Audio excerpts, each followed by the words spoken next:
लोकसभा चुनाव के परिणाम आने के बाद राजस्थान के 5 विधायक चुनाव जीतकर सांसद बन चुके हैं। नियमों के मुताबिक अब इन 5 विधानसभा सीटों पर उपचुनाव होंगे। इन चुनावों को लेकर राजस्थान की सियासत में हलचल मच गई है। इसके साथ ही इस बात की चर्चा होने लगी है कि इन विधानसभा सीटों पर किस पार्टी का कब्जा होगा। यहाँ आपको बता दें कि इन 5 विधानसभा सीटों पर भाजपा को पिछले विधानसभा चुनाव में हार का सामना करना पड़ा था। इन 5 सीटों में से 3 पर कांग्रेस, 1 पर आरएलपी और 1 सीट पर वाम पार्टी का कब्जा था। अब इन सीटों पर उपचुनाव होने जा रहे हैं। ऐसे में सवाल उठने लगे हैं कि क्या उपचुनाव में भाजपा इन सीटों पर फिर से कमबैक कर पाएगी या नहीं। वैसे राजनीतिक विशेषज्ञों का कहना है इन 5 विधानसभा सीटों पर भाजपा को जीत आसानी से नहीं मिलने वाली, उसे काफी मशक्कत करनी पड़ेगी। तो चलिए जानते हैं कि आखिर कैसे ये 5 सीटें भाजपा के लिए चुनौती बनी हुई है।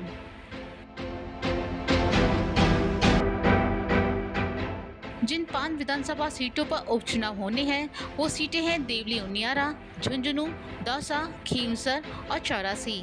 इन लोकसभा चुनाव में देवली उनियारा विधानसभा से कांग्रेस के विधायक हरीश मीणा टोंक से सांसद बने हैं। वहीं झुंझुनू से कांग्रेस के विजेंद्र ओला सांसद बने हैं। इसी तरह दौसा से मुरारी लाल मीणा, खींवसर से आरएलपी के हनुमान बेनीवाल सांसद बने हैं और चौरासी विधानसभा सीट से विधायक राजकुमार रौत भी चुनाव जीतकर सांसद बन चुके हैं। इन 5 सीटों पर विधायक रह चुके इन सांसदों ने विधानसभा अध्यक्ष वासुदेव देवनानी को अपना विधायक पद से इस्तीफा भी दे दिया है। अब ऐसी स्थिति में इन 5 विधानसभाओं पर उपचुनाव आयोजित कराए जाएंगे।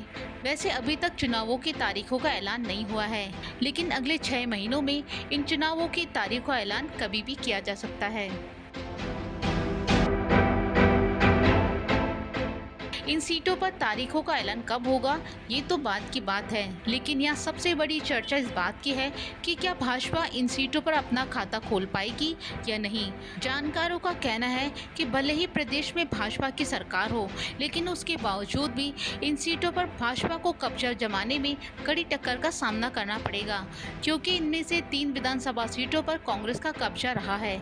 ऐसे में भाजपा के लिए उपचुनाव में सबसे बड़ी चुनौती है कि क्या भाजपा कांग्रेस के कब्जे से इन 3 सीटों को निकाल पाएगी या नहीं।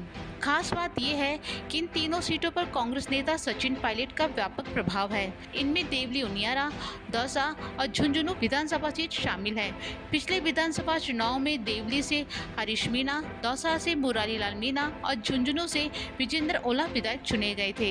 ये तीनों नेता सचिन पायलट के सबसे करीबी नेता माने जाते हैं। ऐसे में यहाँ की सियासी समीकरणों और कांग्रेस की मजबूत पकड़ को देखते हुए फिर से उपचुनाव में भाजपा के लिए जीत हासिल करना बड़ी चुनौती बन गई है।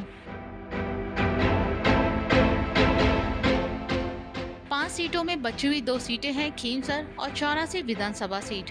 यहाँ भी भाजपा के लिए चुनौती कम नहीं है, क्योंकि खींवसर सीट पर आरएलपी का शुरू से ही दबदबा रहा है। यहाँ हनुमान बेनीवाल ने अपना कब्जा जमाए रखा है। साल 2018 में हनुमान बेनीवाल खींवसर से विधायक चुने गए थे, लेकिन इसके 1 साल बाद बेनीवाल ने 2019 में लोकसभा चुनाव लड़कर सांसद बन गए थे। उसके बाद हुए उपचुनाव में हनुमान बेनीवाल ने अपने भाई नारायण बेनीवाल को अपनी जगह चुनाव लड़ाया, जिसमें भी उन्होंने जीत हासिल की। इसके बाद पिछले साल हुए विधानसभा चुनाव में हनुमान बेनीवाल ने एक बार फिर से खींवसर सीट पर ज्योति मिर्धा को हराया। अब उनके सांसद बनने के बाद खींवसर सीट फिर से खाली हो गई है। ऐसे में ये सीट भाजपा के लिए कड़ी चुनौती बनी हुई है। यहाँ आखिरी बची सीट चौरासी की बात करें तो बांसवाड़ा जिले की चौरासी विधानसभा सीट पर पिछले विधानसभा चुनाव में राजकुमार रौत विधायक के रूप में चुने गए थे, लेकिन हाल ही में उन्होंने बांसवाड़ा से लोकसभा चुनाव लड़ा, जिसमें जीत हासिल करके वो पहली बार में ही सांसद बन गए।